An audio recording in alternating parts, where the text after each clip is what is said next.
People don't realize every penny being spent is coming out of a taxpayer's pocket. It's not government money, it's your money being redistributed. Well, Congressman Mike Kelly, we're here at CPAC 2021 with you. You know, you're a member of the Ways and Means Committee.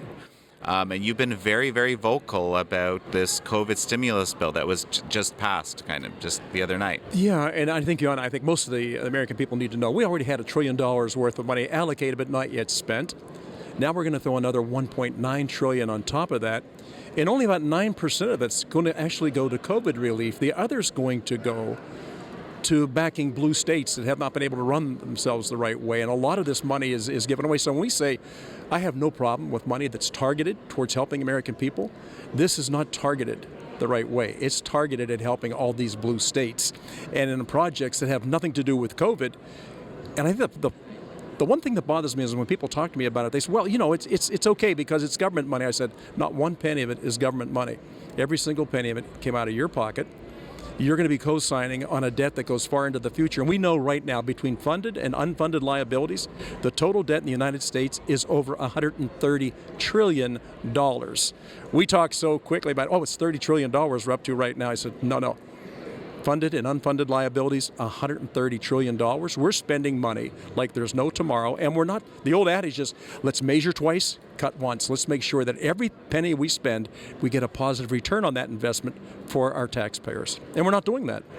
So, you know, do you have a sense of what is in this 91% that you're describing? Like, what are some of the things that you're concerned about? You know, if you look at it, and I don't have it in front of me, but if you look at all these different items and you say, well, my goodness, some of these states you're giving money to are already sitting on billions of dollars, so why are we plussing them up? And if you look at where the money is going, to Democrat-led states. And so the numbers themselves are pretty raw, and I think people can go online and look at them. But the item for item, you look at this. So what in this spend is actually going to help people that have had COVID? And then you get down to the point, no, it's not. It's going to go for a lot of other features, a lot of other promises that Speaker Pelosi made, and that's what's going to come to fruition right now. It's the sad thing is, again, I'm going to go back to what I said earlier. People don't realize every penny being spent is coming out of a taxpayer's pocket. It's not government money. It's your money being redistributed. Well, and of course, this is all happening, you know, in response to this pandemic that's been kind of, I guess, plaguing the nation for the last year. How do you see us coming out of this at this point? What is your vision? I think for that? more. You know, I had the COVID, and back in March of last year, in recovery. I'm also still a member of a plasma program that I still have the antibodies.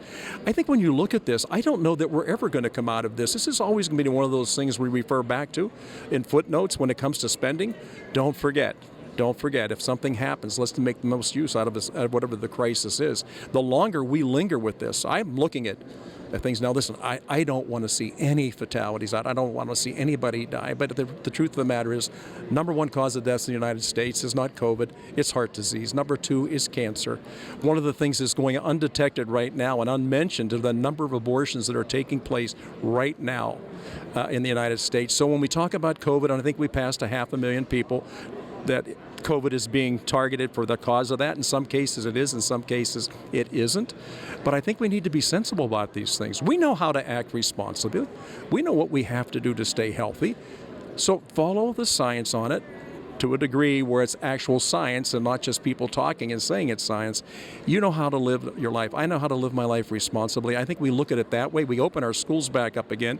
We open our businesses back up again, and we just pay attention to what it is we have to do. Every year in the fall, we have the flu season. Everybody gets their shot for the flu season, and we still have a large number of deaths from the flu going forward. This time it's about the COVID-19. It's a different program, getting much more attention, I think, than other causes that we need to work on. So, you know, we're here in Florida. Florida obviously has taken a very specific open approach, you know, they basically stayed open largely throughout, and this is quite different from your state. What are you trying to implement some kinds of changes there? You know, I wish we could do something. I think what we can do in Pennsylvania, of course, our legislature and our governor, I would like to think that there will be some more awareness of what other states are doing that are successfully opening up and work that same model. I don't know why we have blinders on. I think we talk a lot about what happened in New York. If you just go right across the southern border of New York here in Pennsylvania, I think you'd have a tough time telling the difference between the two governors in the way they've handled this. Our own Secretary of Health at one point took her mother out of a senior living center and took her to a private hotel because she didn't want to subject her to the possibilities of getting this COVID. My question is, if you can do that as part of the Wolf administration, what are the rest of us supposed to think? Is there a double standard? Where do the concerns really lie? And is it more policy that needs to be put into place? Absolutely. Take the politics out of it and look at the policy. It's a lot better for everybody. But in Pennsylvania right now, I just don't see them changing very quickly. Governor Wolf has shown that he's pretty much going to take that same line.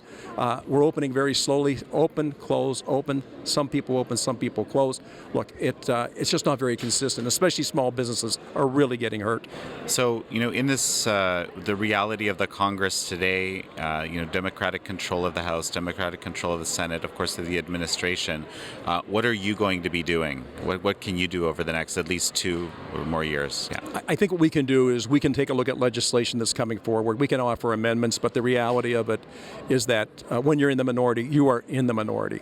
The majority makes all the decisions. The majority is going to rule. While we can participate, our amendments are not going. They're going to get considered. They're going to be voted down. I think what we can do is just keep a close eye on it and watch, and then tell our constituents, look, I don't care how you're registered or how you vote. Keep an eye on what your legislature is doing to you and stay in touch with them. Don't let this pass. Are you expecting you'll be able to propose some bipartisan legislation? Yeah, we just did in the markup last week. We proposed going to the IRS because the IRS has just had a load of work on it, and most of the IRS people, too many of them I think, are working at home, so they don't have access to the same type of technology that they should have. We wanted to establish a hotline because we still have a lot of people who are still waiting for their first stimulus check. We have 2019 tax returns that have never been processed. There's just a backload of work, so the hotline may help people get through that situation. The other thing, just while we're talking about, I have people tell me all the time, the IRS called me about something. I said, the IRS will never call you. If it's not in a letter form from the IRS, please do not stay on the phone and talk with anybody. That's a sham. So there's a lot going on right now, and I just think that, look, it's going to take a while for us to get out of this. And as I said, the IRS, pretty much now, some of them are working from home. We don't have the same boots on the ground or at their desks that we need to get through this high volume of work that has to be done yet. Any final thoughts? No, other than the fact that, listen, I know a lot of people were discouraged with this year's election. One of the things that alarms me more than anything else, I have too many of my friends coming up to me and telling me, you know what, I don't trust what happened. I don't like what happened. You know what? I'm never going to vote again. I said, oh my goodness, that is the worst thing you can take. As soon as you walk away from it, it's over. I just tell all the people I talk to, get more informed, pay attention, get involved in your local races, especially your school boards, and find out who's on your school boards and who's dictating textbooks and curriculum in the school district you live in. We need to really take a long, hard look at that because we've ceded a lot of that to a far leftist philosophy I think is very dangerous. Our children are not getting the information they need to get, and this cancel culture thing has really taken a toll on what it is that we believe we are and who we are. We have to really stand up right now and make sure that we're there every day defending what we know to be true. Congressman Mike Kelly, such a pleasure to have you. John, thank you. Good being with you.